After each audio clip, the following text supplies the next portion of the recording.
మన రక్షకుడైనటువంటి యేసయ్య నామములో ప్రతిరోజు కూడా ఉదయకాలమందు ప్రభు యొక్క పాద సన్నిధిలో కృపావాక్యం ధ్యానం చేయటానికి ప్రభు సమకూర్చినటువంటి, ప్రభు అనుగ్రహించినటువంటి ప్రభు యొక్క మేలును బట్టి ఈ రీతిగా సజీవ లెక్కలో జ్ఞాపకం చేసుకున్నటువంటి దేవాతి దేవునికి కృతజ్ఞతాస్తుతులు చెల్లిస్తూ ఉన్నాను. అలాగనే మరి దేవుని బిడ్డలుగా ప్రతిరోజు కూడా కృపావాక్య ధ్యానాలలో బలపడుతూ ముందుకు సాగుతున్నటువంటి బిడ్డలకు, ఆత్మీయులకు ప్రభు పేరిట వందనములు, ప్రభు పేరిట మీకు శుభములు తెలియచేస్తూ ఉన్నాను. ప్రియమైన దేవుని బిడ్డలారా, తిరిగి ప్రభు వాక్యాన్ని చదువుకొని ప్రభు వాక్యాన్ని మనం ధ్యానం చేద్దాం. మొదటి దినవృత్తాంత గ్రంథాలు 16వ అధ్యాయము 10వ వచనములో ఉన్నటువంటి మాటని మనం చదువుకొని ప్రార్థనాపూర్వకంగా ధ్యానం చేద్దాం. ఆయన పరిశుద్ధ నామమును బట్టి అతిశయించుడి, యెహోవాను వెదుకువారు హృదయమునందు సంతోషించుదురుగాక. పరిశుద్ధుడా, పరమందు ఆసీనుడా, సమస్తమును కూడా సృజించినటువంటి సృష్టికర్త, మా ప్రార్థనలను ఆలకించువాడా, మాతో మాట్లాడుతున్నటువంటి మా దేవా, మీకు స్తుతులు స్తోత్రములు ప్రభు. ఈ సమయంలో దాసును మరుగుపరచండి. మీరు చదువుకున్నటువంటి మాటలలో అందులో ఉన్నటువంటి లోతైనటువంటి అనుభవాలను, అర్థాలను, భావాలను తెలియచేసి ఆత్మీయులకు ఇంకా బలపడటానికి కృప దయచేయమని యేసుక్రీస్తు నామములో అడిగి వేడుకుంటున్నాము తండ్రి, ఆమేన్. ప్రియమైన దేవుని బిడ్డలారా, ఈ సమయంలో మనము చదువుకున్నటువంటి మాటలలో ఆయన పరిశుద్ధ నామమును బట్టి మనం మొదటి రోజు ఏంటి పరిశుద్ధత, నామములో పరిశుద్ధత, నామములో గొప్పతనము, నామములో పరిశుద్ధతను బట్టి కార్యాల గురించి ధ్యానం చేశాం. రెండవ దినాన అతిశయించుడి, ఎవరిని బట్టి, ఎందుకు, ఎలాగా, ఎప్పుడు, అందును బట్టి జరిగేటువంటి మేలు గురించి రెండవ రోజు. మూడో రోజుగా యెహోవాను వెదుకువారు. వెతుకుట అంటే ఎలాగా, ఏ విధంగా వెతకాలి, వెతికితే ప్రయోజనం ఏంటి. ఈరోజు చివరిగా అలాగా నామాను బట్టి, అతిశయను బట్టి వెతుకుటలో హృదయములో సంతోషం ఉంటుంది. హృదయ సంతోషాలతో మనము ముందుకు సాగగలము. ఆ సంతోషము హృదయములో, ఆ హృదయము సంతోష హృదయముగా ఉండాలంటే ఏం చేయాలి? ఇందును బట్టి మనం బైబిల్లోకి వెళ్ళినప్పుడు, బైబిల్ వాక్యాన్ని ఆధారంగా చేసుకొని ధ్యానం చేస్తున్నప్పుడు యెహోవాను వెదుకుట అంటే ఏమిటి? వెదుకుట అంటే ఆరాధించుట. వెదుకుట అంటే మరి విచారించుట అని మనము నిన్న దినాన చెప్పుకున్నాం. ఈరోజు మరి హృదయమునందు సంతోషించుదురు. పరిశుద్ధ నామమును బట్టి అతిశయాన్ని బట్టి వెతుకుటలో ఈరోజు హృదయమునందు సంతోషించుదురు. ఈ హృదయమునందు సంతోషించటం అంటే ఏంటి? దీనికి అర్థంగా ఆనందించుట, మరి ఉల్లాసపడుట, హృదయపూర్వకంగా సంతోషించుట. ఇలాంటి హృదయపూర్వకమైనటువంటి సంతోషం, ఉల్లాసం, ఉత్సాహం, ఆనందం అనేది దేవుని బట్టి కలుగుతుంది. హృదయం సంతోషం అంటే ఏమిటి?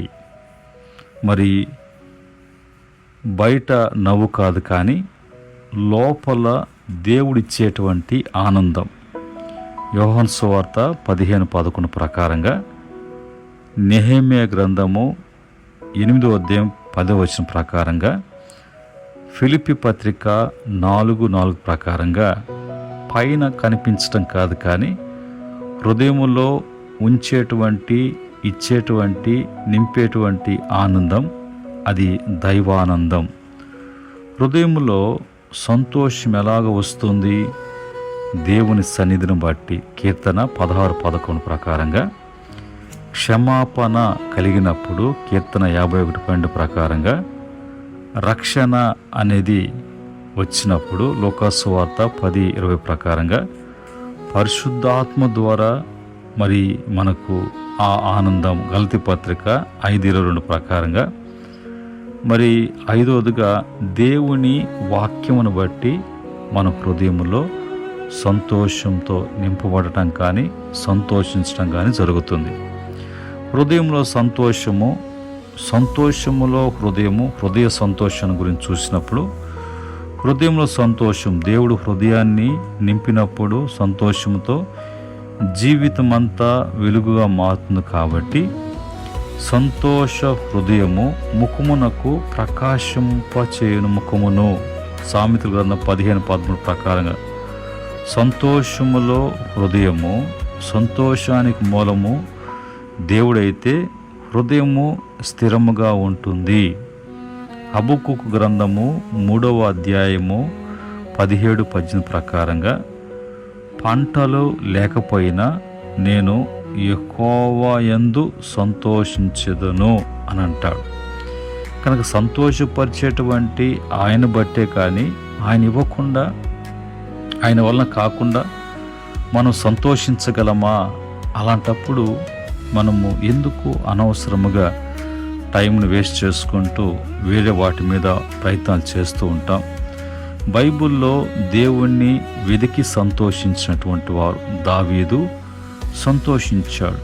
కీర్తన 27 8వ చరణం 16వ అధ్యాయం 11వ చరణంలో, యెహోషాపాతు 2వ దినవృత్తాంత గ్రంథాలు 20వ అధ్యాయము 3వ వచనం, 20వ అధ్యాయం 27వ వచనం ప్రకారంగా, దేవునిని వెతుకుతూ దేవునిలో ఉన్నటువంటి హృదయ సంతోషం పడినటువంటి వారు.